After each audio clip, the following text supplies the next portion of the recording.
right, it's Cha Jammin 5280, Denver's old school, and with me right now is the one, the only R&B group from the 80s and 90s that gave us all those hits like Ready or Not, Can't Stop, Heat of the Moment.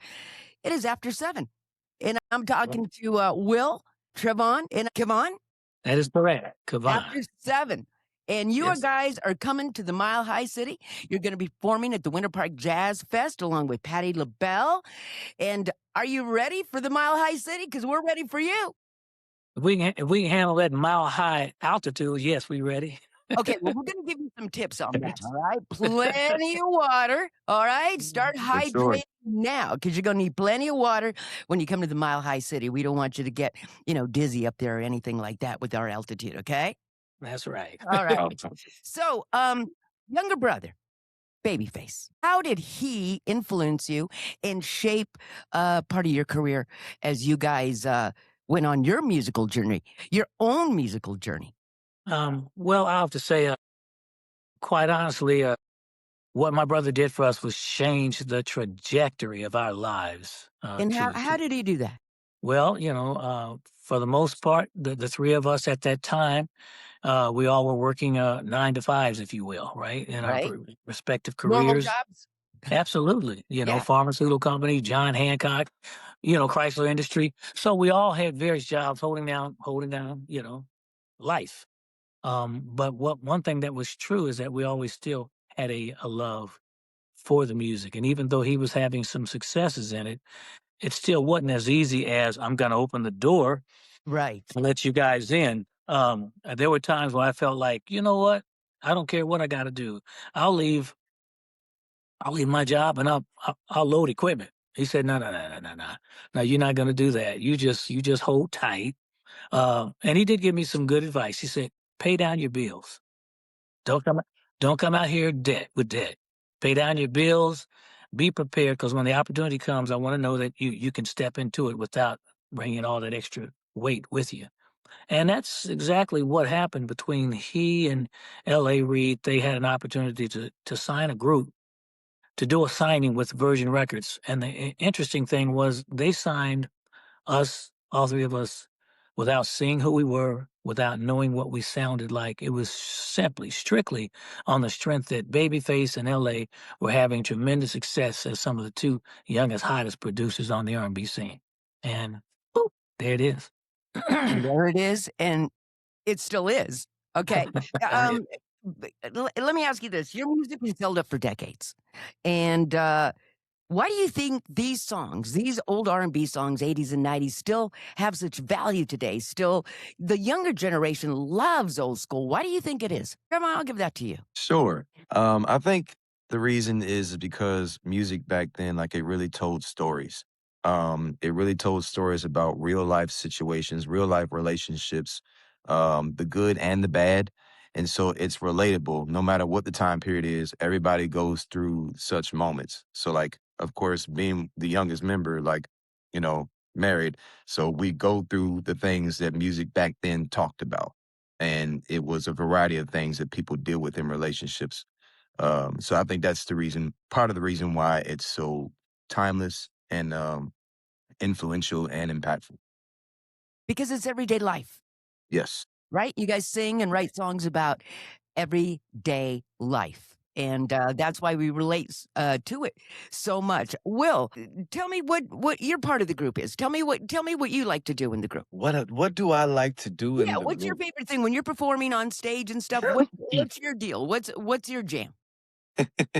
Well, there's a huge responsibility when it comes to taking on and continuing and being a part of a legacy that has had such success within the time frame.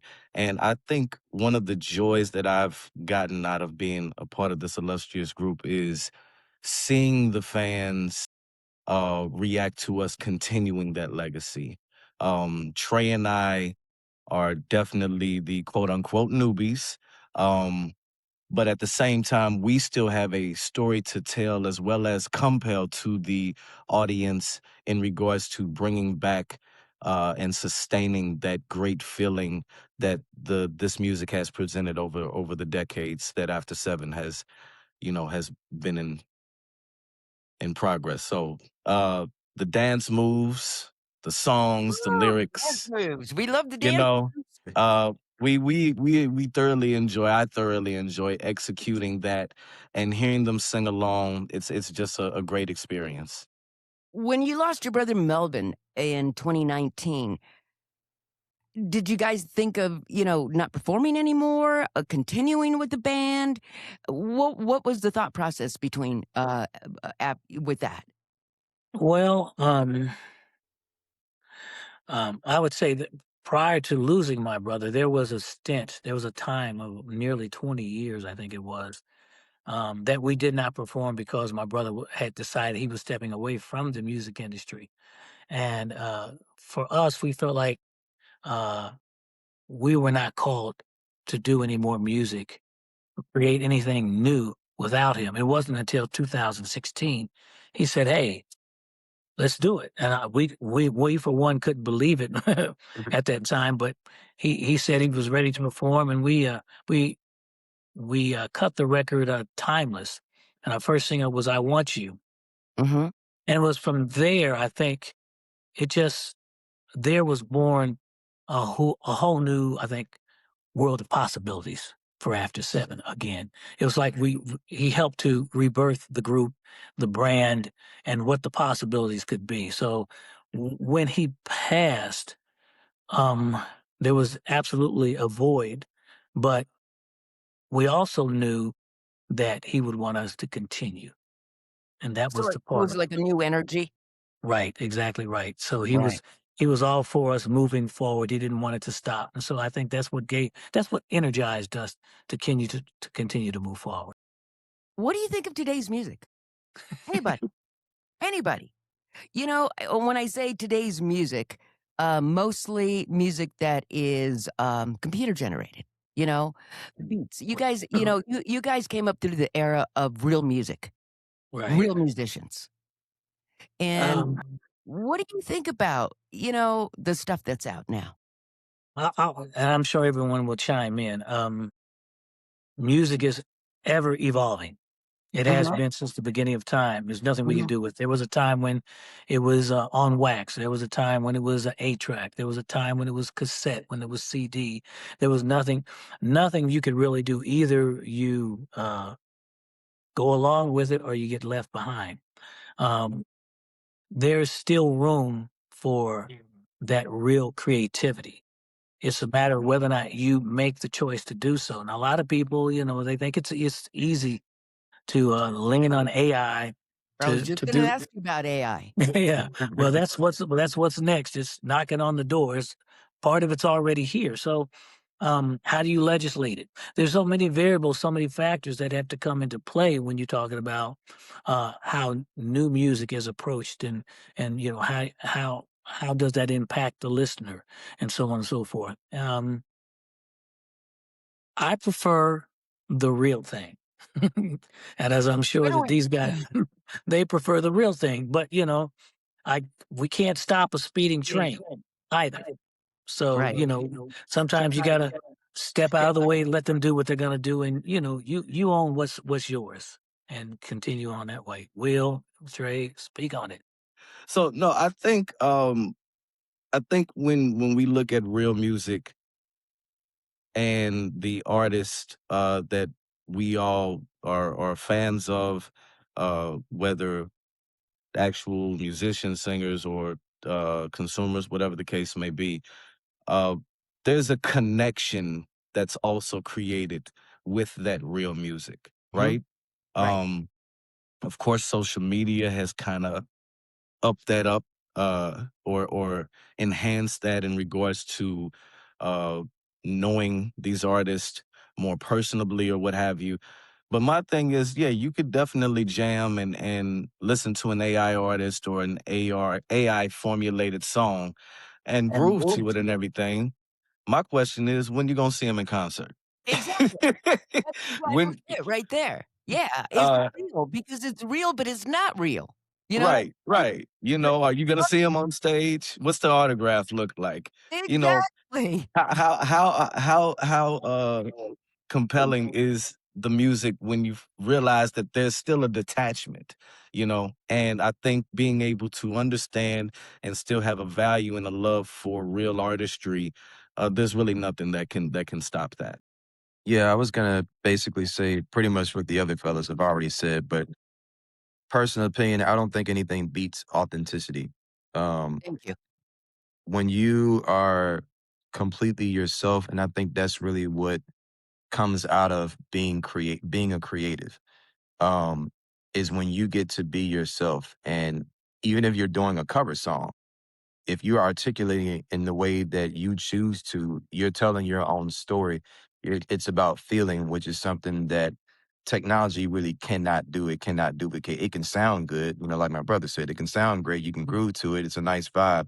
But when it comes down to that overall feeling, even if you were to go and see like what we did during COVID days, we actually go and see like live shows via social media, whatnot, you're probably going to hear that person sing the song the same way. You're probably going to hear that song played the same way. But if you're dealing with an actual person that's on that stage and you're seeing them real time in concert, they may not sing it the same way. It may not be played the same way. It's just all in how they're feeling in that particular moment, and it gives you a chance to know who that person is in that space. So yeah, I'll wrap it up by saying that it's cool, and I think there's also a way that you can kind of like incorporate it with your authenticity, but nothing beats that authenticity. Because it has no heart and soul, right? Correct? And I think I can speak for you guys and for Paul as well. We grew up in the era with real musicians, Uh-huh. Earth, Wind& and Fire, the Janet Jacksons, the Michael, I mean, all that. There was no, artificial this and that in any of that music.